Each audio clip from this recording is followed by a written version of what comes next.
The brave Bible brothers. The 23rd chapter of the Gospel of Luke. The whole company of them rose up and brought him before Pilate.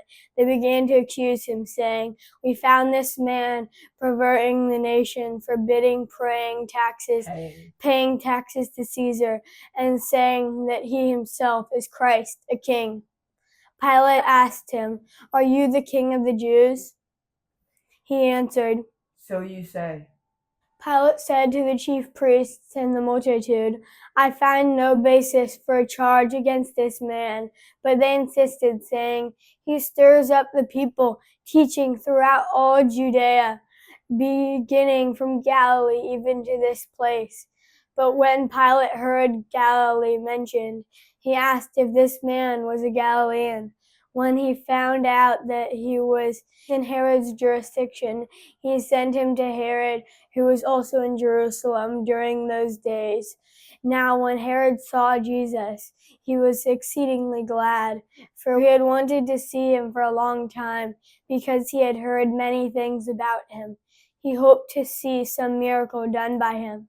He questioned him with many words, but he gave no answers. The chief priests and the scribes stood, vehemently accusing him. Herod, with his soldiers, humiliated him and mocked him. Dressing him in luxurious clothing, they sent him back to Pilate. Herod and Pilate became friends with each other that very day, for before that they were enemies with each other. Pilate called together the chief priests, the rulers, and the people, and said to them, "You brought this man to me as one that perverts the people. And behold, having examined him before you, I found no basis for a charge against this man concerning those things of which you accuse him. Neither has Herod, for I sent you to him, and see, nothing worthy of death has been done by him. I will therefore chastise him and release him." Now he had to release one prisoner to them at the feast, but they all cried out together, saying, "Away with this man, release to us Barabbas," one who was thrown into prison for a certain revolt in the city and for murder. Then Pilate spoke to them again, wanting to release Jesus. But they shouted, saying, "Crucify him, crucify him." He said to them the third time, "Why? What evil has this man done? I have found no capital crime in him. I will therefore chastise him and release him." But they were urgent with loud voices, asking that he might be crucified. Their voices and the voices of the chief priests prevailed. Pilate decreed that what they asked for should be done. He released him who had been thrown in prison for insurrection and murder, for whom they asked. But he delivered Jesus up to their will. When they led him away, they grabbed one Simon of Cyrene, coming from the country, and laid the cross on him to carry it after Jesus. A great multitude of the people followed him, including women who also mourned and lamented him. But Jesus, turning to them, said, "Daughters of Jerusalem, don't weep for me, but weep for yourselves and for your children. For behold, the days are coming in which they will say, 'Blessed are the barren, the wombs that never bore, and the breasts that never nursed.' Then they will begin to tell the mountains, 'Fall on us,' and tell the hills, 'Cover us.' For if they do these things in the green tree, what will be done in the dry?" There were also others, 2 criminals led with him to be put to death. When they came to the place that is called the Skull, they crucified him there with the criminals, one on the right and the other on the left.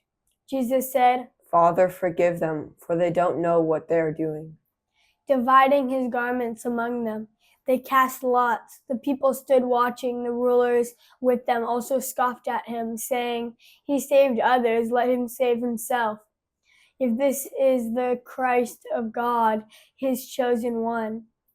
The soldiers also mocked him, coming to him and offering him vinegar, and saying, "If you are the king of the Jews, save yourself."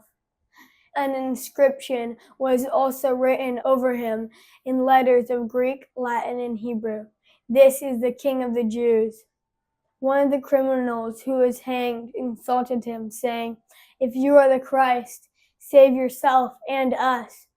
But the other answered and rebuked him, saying, "Don't you even fear God, seeing that you are under the same condemnation? And we indeed justly, for we received the due reward for our deeds, but this man has done nothing wrong." He said to Jesus, "Lord, remember me when you come into your kingdom." Jesus said to him, "Assuredly, I tell you, today you will be with me in paradise." It was now about the 6th hour, and darkness came over the whole land until the 9th hour. The sun was darkened, and the veil of the temple was torn in two. Jesus, crying with a loud voice, said, "Father, into your hands I commit my spirit." Having said this, he breathed his last. When the centurion saw what was done, he glorified God, saying, "Certainly this was a righteous man." All the multitudes that came together to see this, when they saw the things that were done, returned home, beating their chests.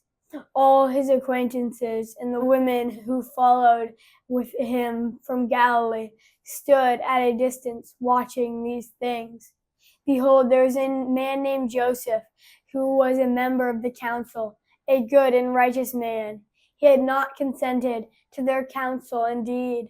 From Arimathea, a city of the Jews, who was also waiting for God's kingdom, this man went to Pilate and asked for Jesus' body.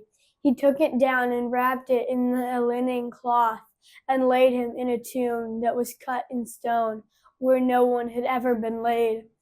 It was the day of the preparation, and the Sabbath was drawing near. The women who had come with him out of Galilee followed after and saw the tomb and how his body was laid. They returned and prepared spices and ointment. On the Sabbath they rested according to the commandment. Thank you for joining us on the Brave Bible Brothers.